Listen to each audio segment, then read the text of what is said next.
Good morning, everyone. I hope everyone has had a wonderful weekend, and today is Sunday.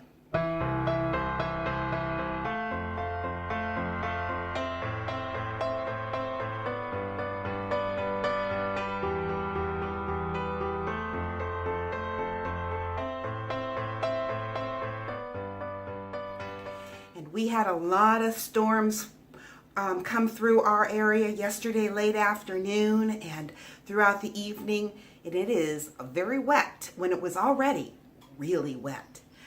But during the morning and the early afternoon, my husband and we got a lot done out there. Yeah, so I'm going to show you that as long as I can get out there. If it rains, then yeah, I'll have to wait for tomorrow. But anyways, right now, we are on our way to church, and there is some people from our old church that is going to be coming down and meeting us, and we will be worshiping together. And yeah, they haven't seen our new church, and so yeah, they're just going to come and visit, and that's going to be really nice. And I will talk to all of you in just a little while. I hope that everybody has had a wonderful day, and it is after 5 o'clock in the evening, and we didn't even get home till almost 5 o'clock. Yeah, we just went out and we had lunch with some of our friends that came to our church today, and then after that we actually went suit shopping because yeah, my husband needs a black suit for the wedding, and he needs one anyways because he didn't have one. And you know what, that is not an easy thing to do nowadays, at least not in one that's affordable. But we were successful in a way, and I'll explain to you that another day. But I wanted to show you what we did accomplish yesterday, because it rained from approximately 3 or 4 in the afternoon all the way for the rest of the day. But we did get quite a bit accomplished, and look what's behind me. Looky there. My husband got the raised beds finished, so I'll take you for a walk on over there.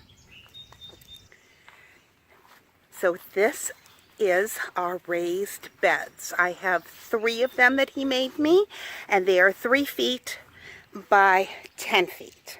So as you can see, we've gotten some of the sod turned up because I didn't really want to leave just all of it, the sod. I wanted to at least turn it over. But that's all we were able to do because the rains came. But yeah, I think we did pretty good. The blocks that you see in there, he still needs to brace up the corners. And then we have some fence panels, some cattle panels from when we had goats that are still in perfect shape. So we are going to fence, let me back up here. We're going to fence that in, and that will be 16 by 16 square. So that will keep the deer out of my gardens. Yeah, and my dogs. So in a way, we are right on schedule because I really couldn't get my stuff planted. I really shouldn't, I should say, get the stuff planted where I live until the last week of May. So I think we've done really good. We're right on track for that. So I'm very pleased with that. And I brought out, because it's been warmer, you know, the lows have only been in the, 59. So it's not been really warm, but the lows have not been really cold. So I brought out my vegetables and my plants that I had and started in the house, and they seem to be thrilled. I mean, can you see the little wagon behind me? I mean, they're just really happy plants. What can I say? But I also stopped after we went suit shopping. I stopped at Home Depot and got some organic fertilizer because we had to buy the soil, and it is, just screened topsoil, and it's not, it doesn't have like pesticides or anything like that in it, but it doesn't have anything that's really nourishing either. So I figured between a little bit of mulch, and we have a ton of ash, which is from our wood furnace that is just, going to be putting some goodness back into the soil too. So I thought, if I just mixed a little bit of that ash and the some mulch and then that fertilizer. I'm hoping that the soil will be good for the vegetables, but if you know of something that I should be doing, or if you have a suggestion, I would appreciate it, because never really did this one before. So anyways, I will talk to all of you in just a little while, and I'm excited. But you didn't think that I would be able to go to Home Depot and not buy more flowers, did you? Yeah.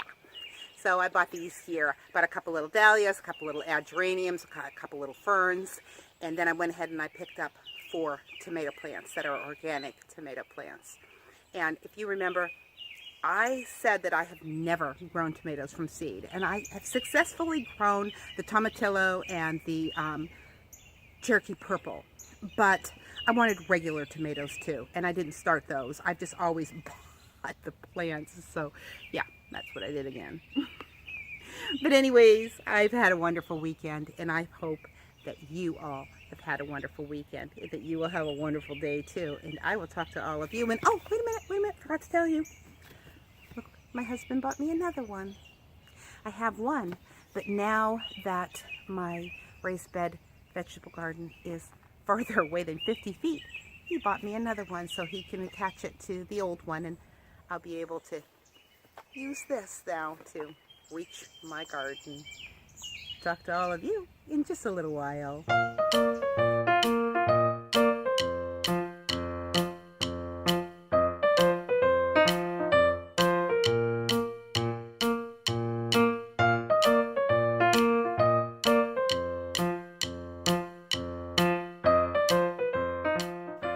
For today's devotion, we will be reading from Psalm 30, verse 5. For his anger is but for a moment, his favor is for life. Weeping may endure for a night, but joy comes in the morning. In Psalm 30, as in so many other psalms, David is praising the Lord. He had experienced a great deliverance and was thankful. He cried unto heaven, and the Lord heard him.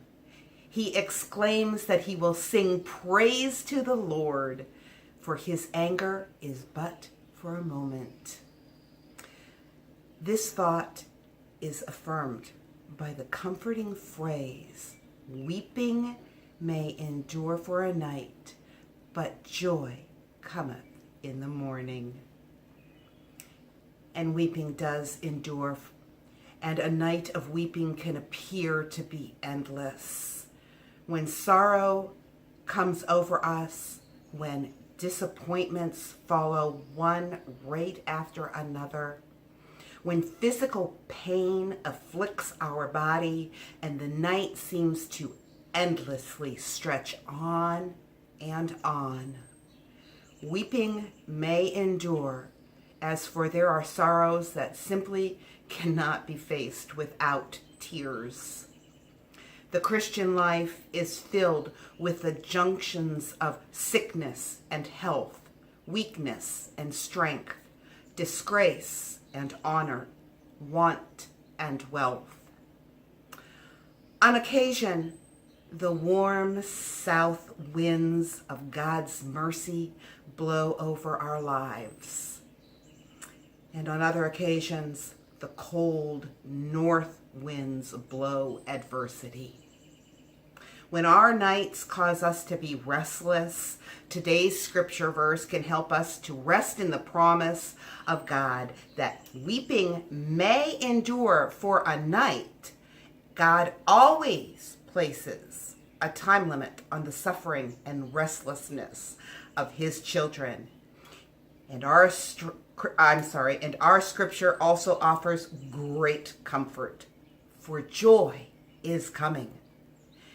And although morning may seem to linger, the dawn is powerfully, yet invisibly, moving closer. No darkness is so great that the coming of the sun, the S-O-N, does not drive it away.